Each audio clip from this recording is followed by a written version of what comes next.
चिट्ठिया लिखी भेजे नागीना हो बालमा यौबा तू कौने महीना। चिट्ठिया लिखी भेजे नागीना हो बालमा यौबा तू कौने महीना। 4 महीना के जाड़ा पर तू है, 4 महीना के जाड़ा पर तू है। थरे थरे कांपे कलजवा हो बालमा यौबा तू कौने महीना। थरे थरे कांपे कलजवा हो बालमा यौबा तू कौने महीना। चिट्ठिया लिखी भेजो नागीना हो बालमा यौबा तू कौन महीना।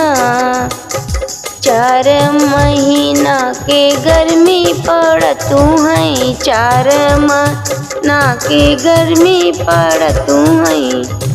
अरे टप टप चुए पसीना हो बालमा यौबा तू कौने महीना।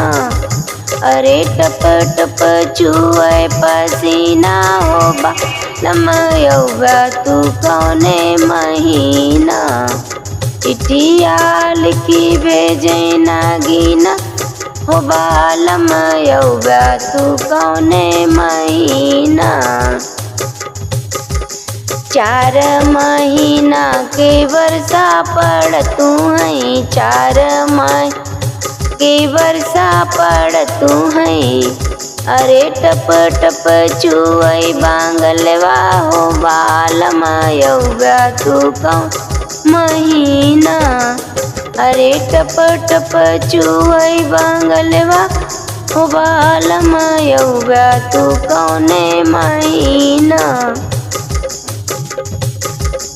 चिट्ठिया लिखी भेजो नागीना हो बालमा यौबा तू कौन महीना।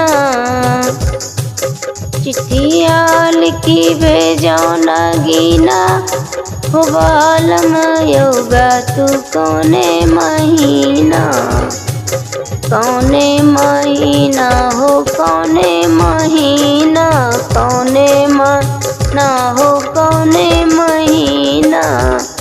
अरे हो गईला बेदर्दी हो बालमा यौबा तू कौने महीना।